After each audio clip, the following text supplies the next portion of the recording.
Buongiorno cari amici e ben ritrovati in questo spazio in mia compagnia. Oggi parleremo di alcuni esercizi estremamente importanti per sviluppare la coscienza e la presenza nell'azione. Questi esercizi che vanno svolti in fasi progressive aiutano la persona appunto che decide di intraprendere il percorso, il sentiero di iniziazione di magia cabalistica e di magia ermetica. Sicuramente sono esercizi propedeutici proprio per rafforzare le proprie percezioni, la propria presenza nell'azione, non solo la presenza mentale, ma anche la percezione che i tre corpi, mentale, animico e fisico, collaborino congiuntamente. Questo esercizio appunto serve a costituire un unico ente racchiuso, inglobato dallo spirito. In questo modo si ha la sensazione e si ha la certezza che ogni azione viene svolta sotto la sorveglianza del nostro spirito. Dunque come si procede?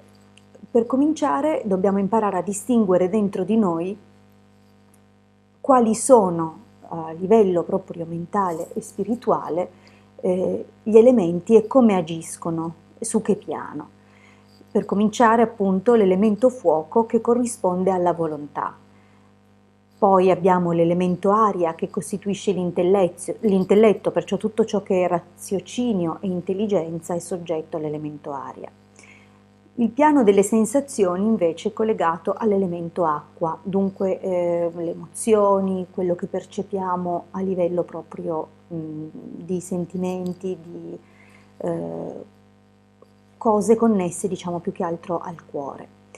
E per quanto riguarda invece l'elemento terra è collegato alla coscienza, dunque è anche il filo conduttore che collega poi e concretizza tutti gli altri, poiché la coscienza ci permette di concepire e percepire in modo presente anche tutti gli altri elementi dentro di noi. A questo punto dovremmo indagare, scrutare dentro noi stessi alla ricerca di questi elementi dentro di noi e di come e quando agiscono. Avere chiaro dentro di noi la loro azione, saperla riconoscere, significa poterla distinguere invece di percepire come un'unità, che poi è il fine ultimo. Però l'unità deve essere armoniosa, pertanto prima bisogna essere consapevoli delle singole parti, armonizzarle, conoscerle in modo da poterle attivare poi in seguito in modo congiunto. A questo punto dunque ci immergiamo nei nostri pensieri, ci analizziamo e ci indaghiamo. Questo è proprio il primo passo. E il primo passo sempre, se farete attenzione e osserverete, vedrete che questo passaggio è fondamentale sempre, è un must per quello che riguarda il percorso di autorealizzazione. Il primo punto è sempre l'osservazione, sempre capire e riconoscere queste forze in azione dentro di noi, non solo dal punto di vista fisico, ma su tutti i livelli. Un secondo esercizio che però seguirà l'osservazione e seguirà appunto l'esercizio di autoindagine, quello che ho appena descritto, sarà poi quello di accertarsi la presenza del corpo mentale all'interno del corpo astrale. Andiamo a chiarire. Entrambi occupano lo spazio materiale, ok? Cioè entrambi fanno parte e poi sono collegati al corpo fisico, ma uno riveste l'altro come se una mano infilasse un guanto.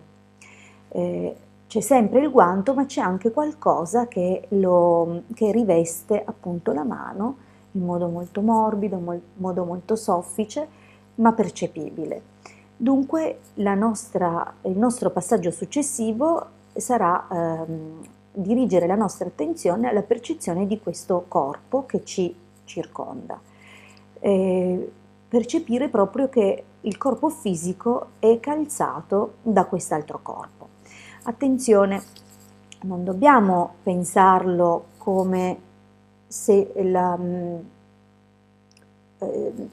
con una mente che si aggancia soltanto al corpo fisico, perché altrimenti non riusciremo a percepire la realtà delle cose. Cioè la nostra mente, il nostro io, non è dentro il corpo fisico, ma raccoglie il corpo fisico, cioè, di cui il corpo fisico è il nocciolo centrale più duro e visibile. Dobbiamo immaginarci infatti un po' come un uovo a gusci, a strati, no? Dove per quanto riguarda l'aspetto visibile, materiale e tangibile, è visibile soltanto il nocciolo centrale. Dunque, e che corrisponde appunto al nostro corpo fisico. In realtà fanno parte dell'uovo anche il corpo astrale e il corpo mentale.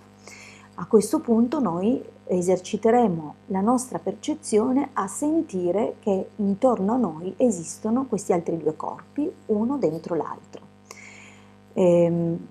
All'inizio vi aiuterete con le sensazioni e le percezioni, con l'immaginazione, fino a quando ne diventerete perfettamente consapevoli e questo sarà assolutamente una realtà che percepirete molto bene, di essere appunto circondati da questi altri due corpi che sono sempre vostri.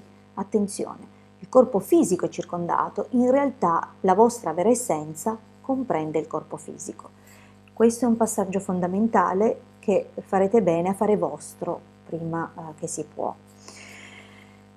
E a quest'altro punto c'è un'altra piccola cosa da aggiungere. Fatto questi primi passaggi, dovremo, cioè una volta compreso e percepito questi ulteriori due corpi che non vediamo ma che immancabilmente esistono, dovremmo mantenere questa percezione di un'unità più estesa, perciò che comprenda e che reintegri appunto questi due corpi invisibili e mantenere appunto questa percezione nelle azioni che compiamo.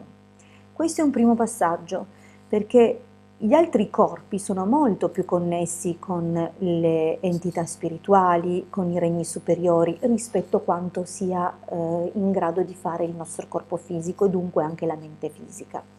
Addestrarci ad espandere i confini del nostro essere a quelli che sono i reali confini, ammesso che ci siano, perché ad un certo punto, ad un certo livello, il corpo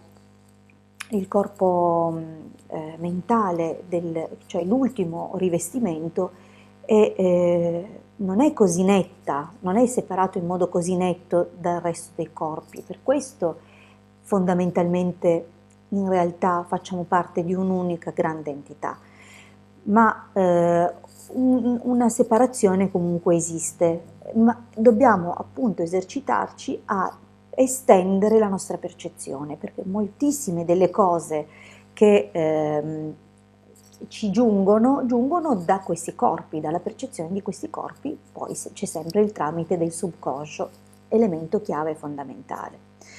Dunque faremo questo esercizio per cominciare. Soltanto in seguito, quando avremo una percezione unitaria, ma che è passata per l'analisi e la conoscenza di ogni singolo componente, prima elementare e poi successivamente dei tre corpi, potremo chiamare dentro di noi e percepire dentro di noi l'azione dello spirito. È chiaro che l'azione dello spirito è tanto più percepibile, concreta e reale, quanto più noi siamo consapevoli della nostra reale dimensione e di come effettivamente siamo una serie di strati e non soltanto quello che vediamo con i sensi e percepiamo con i sensi materiali. Vi ringrazio tantissimo per avermi seguito e ascoltato fino a qui. Esercitatevi perché questo veramente è un esercizio molto importante e che in seguito vi aiuterà ad agire sempre da un punto di vista dello spirito. perciò cambierà il timone, al timone passerà il re dei re e non l'ego. È fondamentale.